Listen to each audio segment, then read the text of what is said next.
sur les indemnités de fonction du président et des vice-présidents.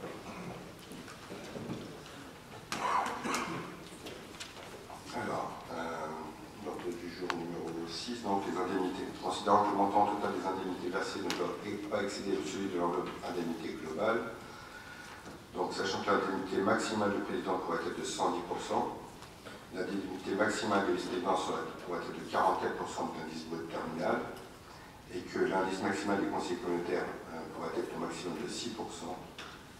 Il vous est proposé de repartir sur les mêmes bases qu'on avait sur le mandat précédent, c'est-à-dire d'attribuer au président 98% au lieu des 110%, 40% au vice-président au lieu des 44%, et 6% au niveau des conseillers communautaires qui seront vus au mois de septembre.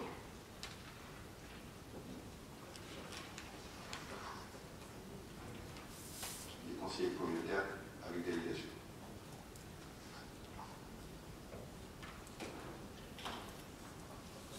Alors, pour être clair, ce qu'on a décidé en bureau, c'est que les indemnités qui avaient été attribuées au bout des 3 dernières années soient identiques au dossier d'armes. Pas de baisse, de d'augmentation, on reste sur le même type de restitution. Donc, il y a des calculs qui vont être faits. On pourra communiquer évidemment les indemnités des uns et des autres si vous le souhaitez. Je vous laisse écrire les montants exacts.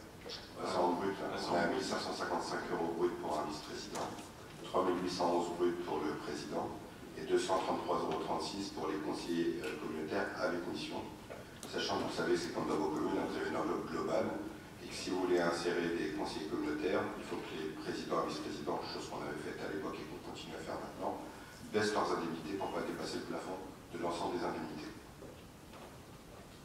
Donc à titre d'indication, puisque moi j'étais dans le même réseau, en 1555 c'est brut, ça fait qui fait du 1220 € net.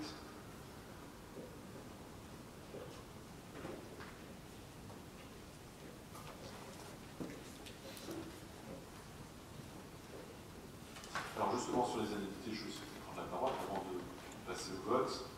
Donc vous connaissez tous cette loi qui a été bien portée par Mme Gouraud et M. Le Cornu. Jacques Gouraud qui est ministre de la cohésion des territoires et des relations avec les collectivités territoriales, et Sébastien Le Cornu qui est ministre chargé des collectivités territoriales. Donc cette loi qui porte le nom de engagement et proximité donc, est facilement accessible en consultant ce document synthétique que vous pouvez créer auprès de la préfecture, mais qui est disponible en ligne sur Internet. Et dans ce document très intéressant, qui reprécise le rôle de l'élu et les conditions d'exercice d'un mandat local, il y a un chapitre très important sur les indemnités. Et ce sont notamment les articles 94 et 95 qui permettent la minoration des indemnités des élus en cas d'absentéisme. Donc l'esprit de l'article vise à encourager la participation des élus aux réunions obligatoires. En effet, on a eu l'occasion de le dire lors du conseil d'installation, ce que nous souhaitons, c'est que les élus qui s'engagent dans une présidence ou dans une vice-présidence le fassent avec l'envie de donner leur temps. Et en effet, le temps nécessaire pour endosser de telles responsabilités est important. Donc, à l'instar de beaucoup d'autres collectivités, ce que nous souhaiterions mettre en place, pour ça, et si vous soyez d'accord, je pense que je dirais plutôt dans ce sens-là, c'est de permettre, puisque nous appartenons à la catégorie des EPCI de plus de 50 000 habitants, de moduler, ce que nous souhaitons, et dans les conditions fixées par le règlement intérieur, les indemnités allouées aux conseillers en fonction donc, de leur participation effective aux séances plénières et aux réunions des commissions dont ils sont membres. Donc cela pourrait se traduire par la réduction éventuelle de ce montant qui est donc encadré par la loi et qui ne peut dépasser pour chacun des membres la moitié de l'indemnité pouvant lui être allouée. Pour être plus clair, si un vice-président ou même le président sont très particulièrement peu présents dans les différentes instances où il doit siéger, eh bien les indemnités pourraient être minorées jusqu'à atteindre la moitié du montant prévu par l'article, en tout cas par le point de l'ordre du jour que nous avons d'être par l'agriculture. On ne va pas voter sur le sujet, mais est-ce que déjà d'une part, cela vous semblerait utile que nous fassions? Dans le département, la communauté d'agglomération de Saint-Lô a inscrit pour ce règlement intérieur ce point de la loi engagement à proximité. Moi, j'y suis, à titre personnel, plutôt favorable. Je crois que dans le bureau, la proposition a recueilli l'assentiment de chacun. J'imagine que pour vous, il en est de même. Oui, Michel. Oui, voilà. Alors, c'est pour les élus qui ont une indemnité. Donc, président, vice-président, et à partir de septembre, les gens qui auront une mission délégation.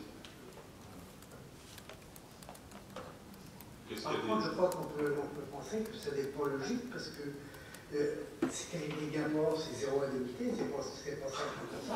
Oui, mais ça répond à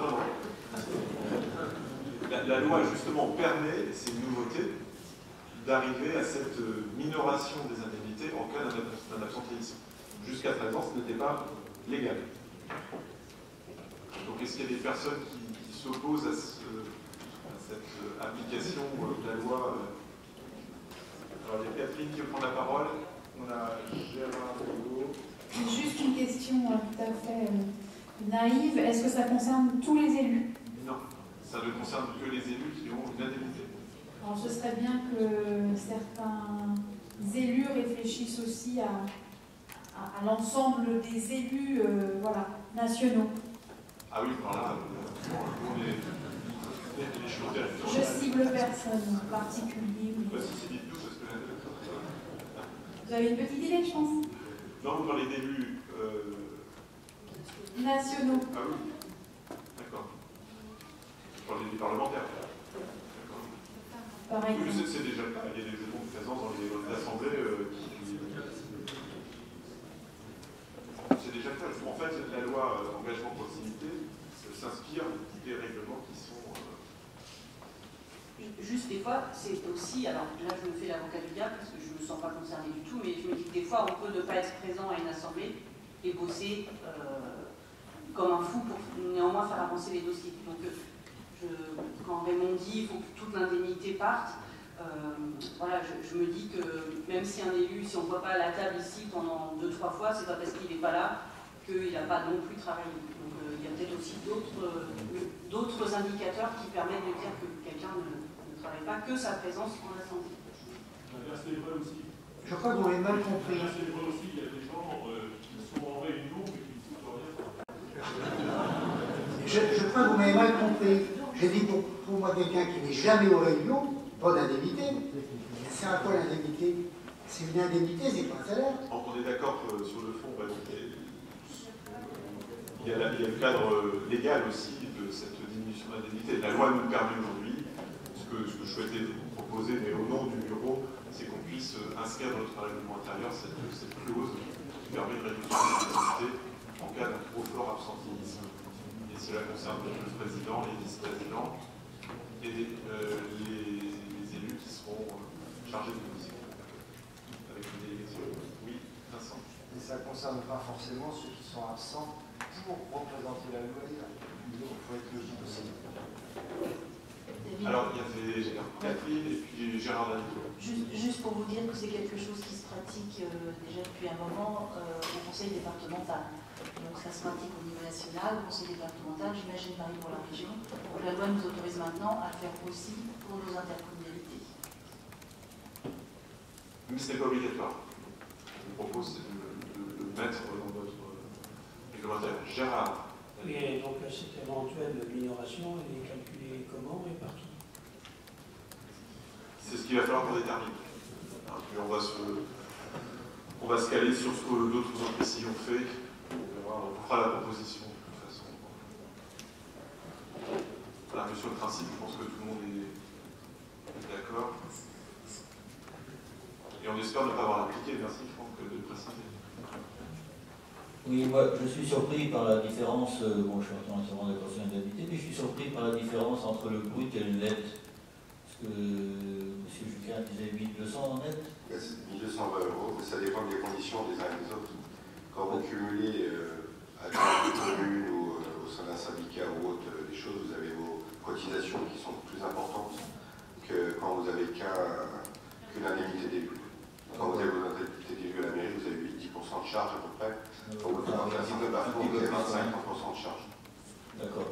C'est pour ça que j'ai été questionné par la presse concernant les indemnités. ta branche, sauf qu'aujourd'hui je ne suis pas en mesure de donner le montant exact de ce que je vais percevoir, et c'est valable aussi pour tous les collègues qui sont ici, puisque les deux indemnités se régulent en quelque sorte, avec en effet une augmentation des charges du fait de ces deux indemnités. Donc, ce que je me suis engagé à faire, je le redis aux journalistes qui sont dans la salle, c'est que lorsque j'aurai les feuilles avec mes montants d'indemnité, je les communiquerai de façon à ce qu'on puisse fonder sur le montant net perçu. Voilà. Oui.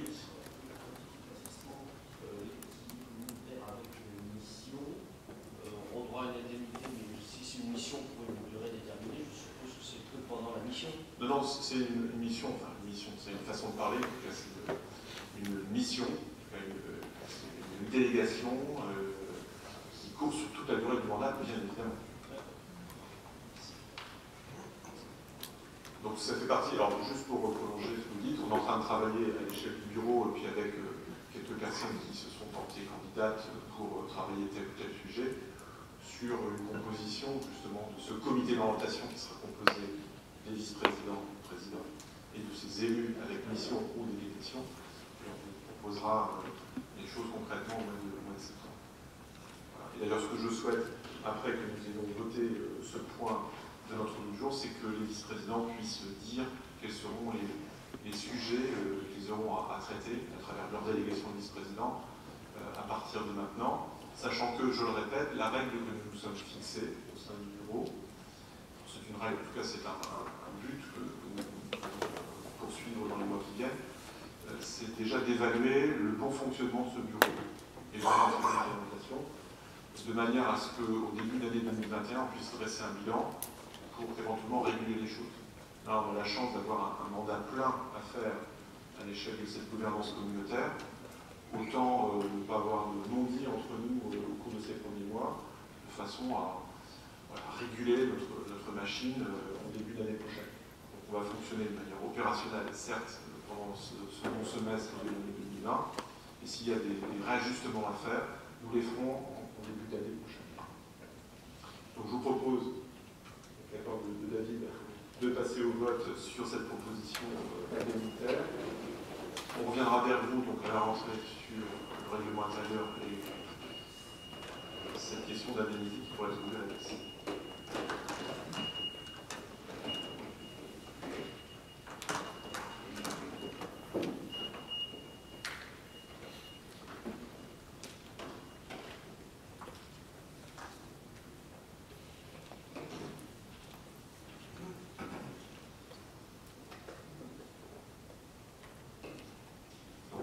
Francis Turpin qui n'a pas eu...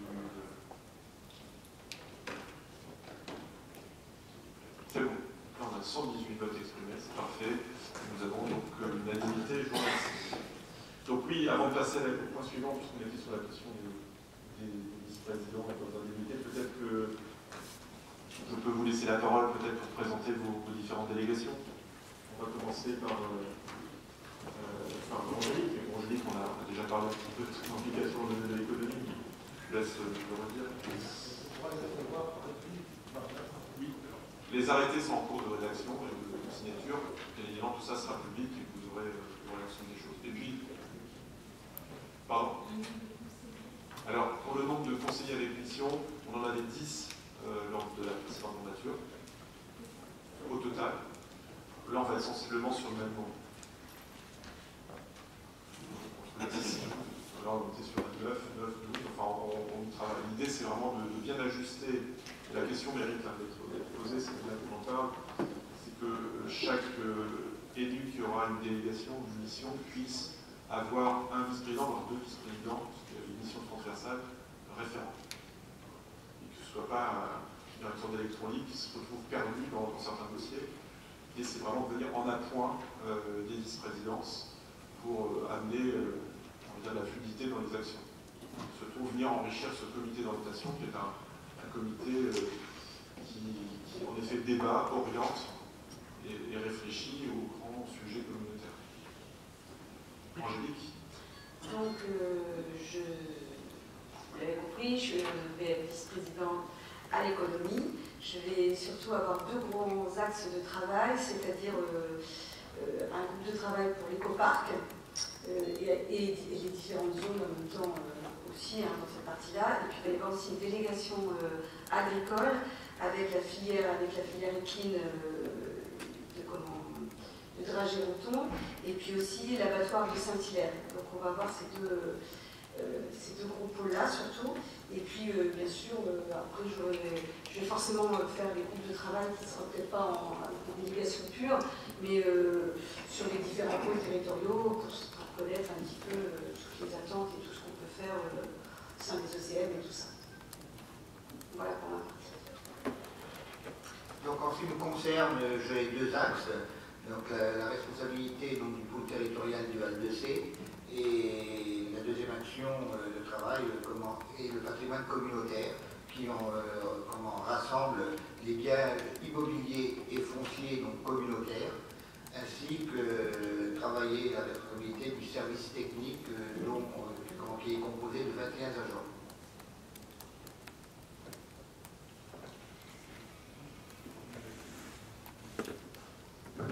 Donc, Denis Laporte, donc j'ai en charge la délégation service à la personne, services à la personne qui sont partagés en 2 parties, toute la partie jeunesse et la partie animation vie sociale, avec la gestion des centres sociaux, des maisons France Service, les équipements sportifs avec la gestion des 12 salles de sport, piscines couvertes et piscines d'été, et aussi la gestion des espaces santé, 6 maisons médicales, 5 pôles de santé, les bureaux ambulatoires et ainsi de suite, les médecines, principalement. Il y a donc des projets en cours, notamment déjà concernant la salle de sport de Saint-Jean, entre autres, le deuxième bassin de canoë, enfin le bassin d'eau qui est sur Bressé.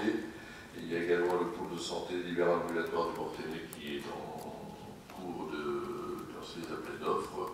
On en est au stade où la maîtrise d'œuvre a été désignée et les travaux vont démarrer ensuite.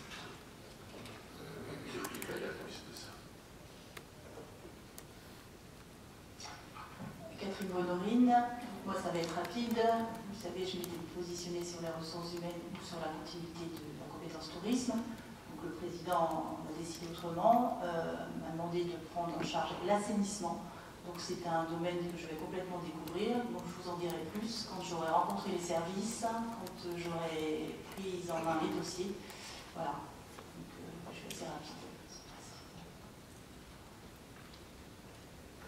Alors pour ma part, je vais être sur la délégation de service à la personne avec Denis Laporte sur tout ce qui est enfance et jeunesse, donc prendre en charge tous les ACM, les accueils collectifs de mineurs, donc les centres aérés, les crèches, les MAM, les RAM, et puis la maison des jeunes, et ensuite être en charge aussi, puisqu'il est en cours, le PESL, donc le projet éducatif social local. Alors Franck Enouf, moi j'ai en charge la santé, le CIAS et les relations avec les communes rurales, où là j'ai déjà annoncé ce matin que je voulais, avant la fin de l'année, mettre un plan d'action pour que les communes rurales se retrouvent dans cette communauté d'agglomération. Donc je vais voir un petit peu ce qui se passe ailleurs. Je vais aussi aller sur le territoire à la rencontre de l'ensemble des maires et des élus pour faire remonter votre attente. On n'a pas trop de surprise, hein, ce sera les finances. Les marchés et commandes publiques, et par contre tout le pôle ressources, ça inclut aussi les ressources humaines. Voilà. Et les performances des services publics.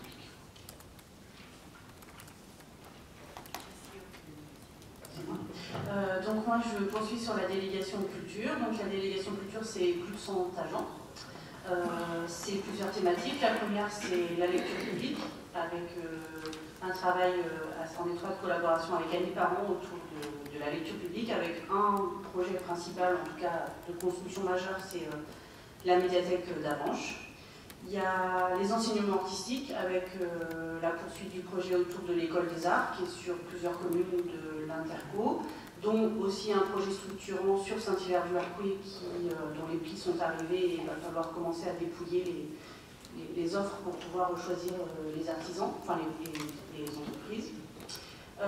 La partie spectacle vivant, avec une saison culturelle qui est sous les presses, et dont ici vous aurez des spectacles, notamment musique actuelle. On va essayer de délocaliser encore plus sur le territoire et de travailler en étroite collaboration avec les communes pour essayer, à la rentrée, on partira à la rencontre des élus locaux, non seulement qui sont volontaires pour travailler sur un projet culturel commun, et pourquoi pas aussi nous apporter une ingénierie particulière aux communes qui souhaitent investir ce domaine.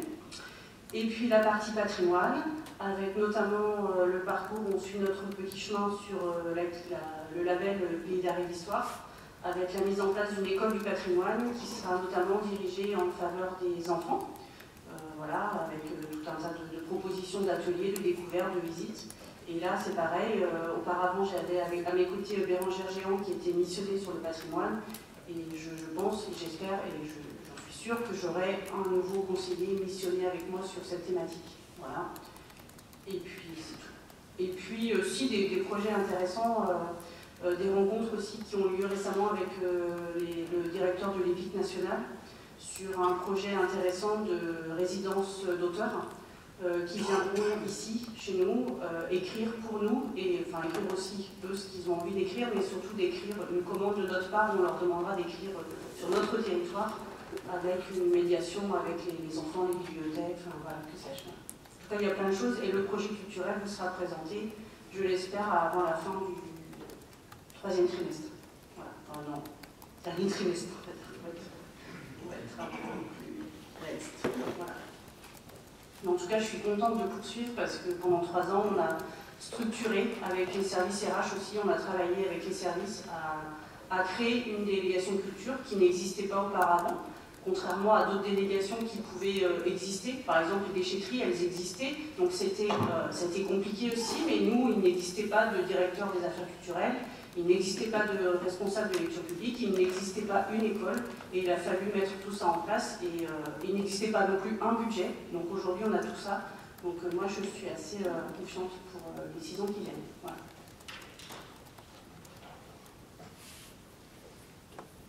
Oui, donc moi, comme je l'ai présenté lors de la soirée de l'élection, donc ça va concerner toutes les politiques de l'eau. Alors, grand cycle, petit cycle, hein, pour ceux qui ont besoin que j'explique un petit peu le grand cycle, c'est tout ce qui tourne sur l'aspect naturel de l'eau, et puis le petit cycle, c'est les usages de l'eau, hein, c'est l'eau potable et l'assainissement. Et donc, Catherine aura ce dossier petit cycle assainissement, bien évidemment, parce que ça faisait une délégation très très lourde. Donc, à l'intérieur de ça, il y a la GEMAPI, je l'ai expliqué tout à l'heure, gestion des milieux aquatiques et prévention des inondations, la gestion des eaux pluviales urbaines, la GEPU. Là c'est pareil, le lien avec l'assainissement va être très fort puisque la loi prévoit que les financements de la GEPU sont liés à l'assainissement. Donc on va redéfinir aussi la frontière entre la GEMAPI et la GEPU, et voilà. Donc il y a beaucoup de travail dans l'organisation et dans la préparation du financement de toutes ces politiques. Milieu naturel et littoral, on va parler aussi prévention des inondations. Donc voilà, grand cycle, petit cycle. Et petite de loi générale et un lien fort avec Catherine sur l'aspect financier. Vallée de la Céline aussi, puisque donc, avec Anne-Marie on travaillera sur la renaturation de la vallée. Et là aussi on a un gros travail à faire qu'on a déjà commencé dans le mandat précédent, mais qui reste à poursuivre pour vraiment mettre en valeur cette vallée magnifique de la Céline. Bon, donc Hervé Sauer, donc je vais m'occuper de la gestion des déchets. Donc j'ai déjà rencontré les équipes pour faire connaissance déjà, donc voir un peu les philosophies, parce que je pense que les déchets aujourd'hui c'est quelque chose qui me coûte cher, qui va continuer à coûter cher parce que tout simplement les normes obligent de faire un certain nombre de choses. Et là l'idée c'est de voir comment on peut peut-être valoriser au mieux nos déchets. Donc c'est une équipe qui est très motivée, ça m'a donné beaucoup d'espoir sur la capacité à travailler avec elle, parce que c'est des gens qui connaissent leur boulot et qui ont beaucoup d'idées. Ça c'est important. Voilà. Et puis l'autre partie de ma mission, c'est au niveau du pôle territorial du Mortainais, dynamiser la coopération, dynamiser le pôle. créer de la cohérence entre nous, entre les élus du Monténé, dans cette grande communauté de l'agglomération. C'est-à-dire, le but, c'est pas de se renfermer sur soi-même, le but, c'est que nos élus s'ouvrent sur des projets communs.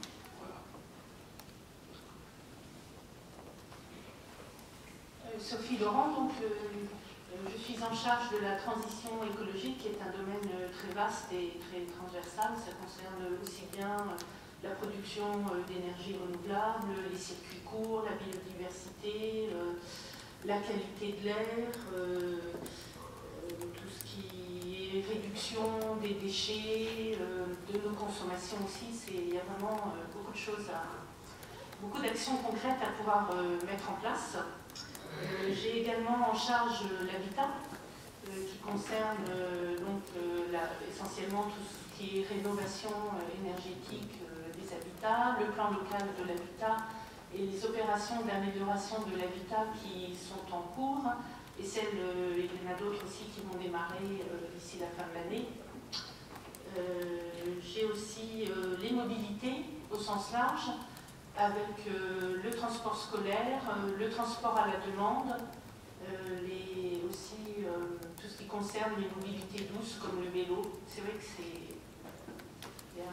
il y a du pain sur la planche, le service n'est pas très important. Il y a 2 personnes qui travaillent sur l'habitat et les mobilités. Après, comme c'est transversal, tout ce qui concerne la transition écologique, je pense que dans les services, des personnes pourront aussi nous aider à avancer sur ce beau dossier dont on parle beaucoup et pour lesquels il y aura d'importants moyens. Voilà. Et j'ai aussi les gens du voyage.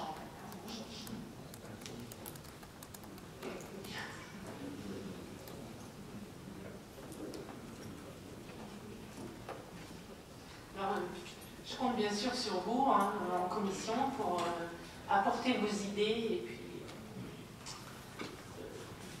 notamment vos expériences dans vos communes, parce que je pense qu'il y a déjà des communes qui font beaucoup de choses.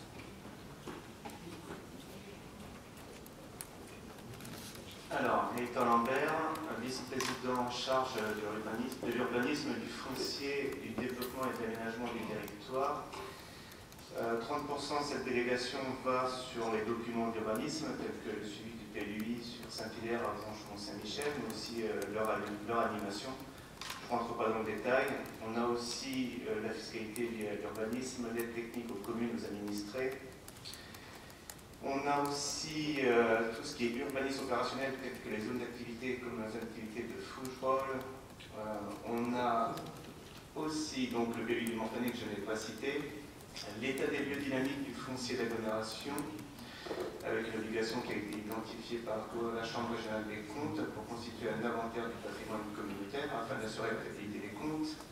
On a le suivi du conventionnement avec la SAFER, le PFN gérant le foncier communautaire. On a l'étude sur le foncier pour des projets touristiques sur l'agglomération, c'est la direction, c'est le service économie et tourisme. On a tout ce qui est la gestion des questions courantes liées aux fonciers comme le droit de préemption urbain, la recherche d'informations sur les fonciers des projets communautaires ou communaux. Nous avons aussi l'étude sur la sédentarisation des gens du voyage et l'étude sur les aires de grand passage, le transfert des zones d'activité économique vers le patrimoine communautaire, la gestion des questions courantes liées aux fonciers comme les recherches d'informations sur le volet foncier des projets communautaires et communaux. On a aussi un outil qui est assez formidable, c'est le SIG, le système d'information géographique. Ça permet de réaliser des cartes, de former les différents collègues des autres services et de produire des documents à la demande, y compris pour les communes. Et il y a plusieurs missions à venir qui n'ont pas encore été reliées au service dans le cadre du PLH, comme la mise en œuvre d'un observatoire du foncier et de l'habitat, ou encore d'autres études sur la stratégie foncière de l'agglomération. Par intérim, je suis aussi vice-président du pôle territorial Lagrange-Charty, du CISIMI, jusqu'à temps qu'on fixe cette délégation dans les prochaines semaines. Peut-être que ça continuera comme ça. Voilà.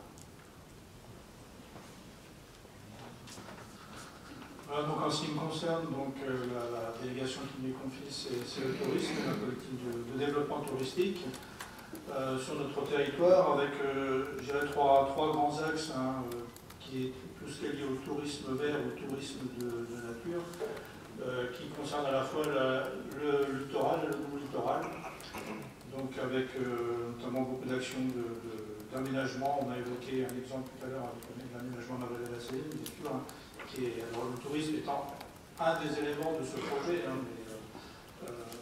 mais le tourisme étant en interaction avec beaucoup de sujets finalement. Et puis il y a un deuxième axe important, c'est la valorisation de tout le tourisme patrimonial, parce qu'on a une énorme richesse patrimoniale donc, à mettre en valeur, donc un bel enjeu. Et puis troisième axe aussi que j'avais évoqué, c'est le tourisme de mémoire, puisque notre région était fortement marquée par l'histoire de la Normandie, en particulier la bataille de Normandie, et c'est un sujet excessivement intéressant à promouvoir. Donc c'est trois axes majeurs sur lesquels on va travailler tous ensemble, puisque c'est la communauté d'agglomération, mais je dirais sur tous ces sujets-là, chacune des communes est d'une manière ou d'une autre concernée. Donc on aura l'occasion de se revoir tous ensemble et d'en reparler sur le terrain, en fait, hein, parce qu'un peu partout, il y a des choses intéressantes à développer ou à valoriser ou à aménager. Et puis, bien sûr, avec bien évidemment, tous les acteurs du tourisme et les socioprofessionnels, on l'a évoqué tout à l'heure, avec ce qui est fortement marqué aujourd'hui par la crise économique. Hein. Tous les secteurs sont impliqués, mais le secteur du tourisme en particulier est particulièrement impacté par la crise économique. Donc on a aussi un travail à faire avec tous les acteurs socioprofessionnels et la politique de développement va avoir ce sens aussi, c'est de faire rebondir ce secteur-là aussi par rapport à la situation. Oui, bonjour, Jacques Bonneau. Donc moi j'ai un sujet, une délégation, mais qui touche l'ensemble des délégations qui ont été citées, c'est la communication. Donc la communication avec deux axes principaux, communication interne, donc envers les élus et les 450 agents de la communauté d'agglomération, et une communication externe vers tout public. Et pour communiquer, nous avons à disposition trois grands thèmes, trois outils principaux, qui sont le print, la presse et bien sûr maintenant le numérique. Et pour animer ces trois outils-là, donc c'est une équipe qui est composée de 6 agents, 6 agents basés donc à Avranches, pas tout à fait 6 parce que c'est 5,5, je pense que j'ai un agent qu'on appelle en temps partagé avec la culture. Mais il y a une notion du partage que je dois revoir peut-être. Merci. Donc moi je suis en charge du logement. C'est une charge que j'ai déjà exercée au sein des peut-être communes du Mortenay antérieurement, avec les maires concernés par des logements communautaires. On avait mis en place un fonctionnement qui, je pense, peut se remettre sur rail. Ça nous permettait de suivre de très près à la fois les travaux à faire quand un locataire s'en allait, en réunissant la commission qui allait tout intégralement visiter les locaux. Ça nous permettait aussi, avec un genre de convention qu'on avait fait avec le trésorier, pour être prévenu en temps quand les loyers n'étaient pas versés, d'intervenir très tôt pour ne pas se retrouver avec des notes et du important. Peut-être que c'était le fait qu'on avait beaucoup de logements sur la Mortenay, peut-être qu'on a autour de 80 logements. Bon là, ça va être sur l'ensemble, mais je crois qu'il y a beaucoup moins de logements communautaires sur les autres secteurs. Moi, mon but premier, c'est le lien entre les maires. Alors, je me fais reprendre avec ça quand je dis les maires ruraux, on me dit que toutes les communes de la communauté d'agglomération rurale, peut-être, mais en tout cas pour moi, elles ne sont pas rurales au même étage. Je pense qu'il faut qu'on ait des liens plus serrés. Je crois des fois je dis il nous manque un maillon à la chaîne. Je ne vise personne, ce n'est pas les gens qui ont les responsabilités qui sont à mettre en cause, c'est le système. On a un système qui fait que le bon sens, on l'oublie souvent. Il y a des compétences qu'il faut absolument qu'ils soient revues, et ça, j'espère bien pouvoir travailler avec Franck là-dessus, pour que la réactivité prenne le dessus sur, je dirais, la lenteur qui n'est pas due aux gens, je le répète, mais qui est due au système, la lenteur à traiter les sujets qui sont des fois traitables dans les minutes qui suivent.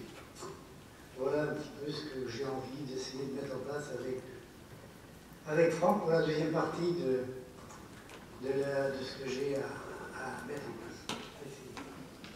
Merci à tous. Voilà, présentation succincte. Alors bien évidemment, les contours de délégation vont être à préciser et seront ajustés avec les missions qui sont confiées à certains collègues à partir du mois de septembre, mais le travail reste à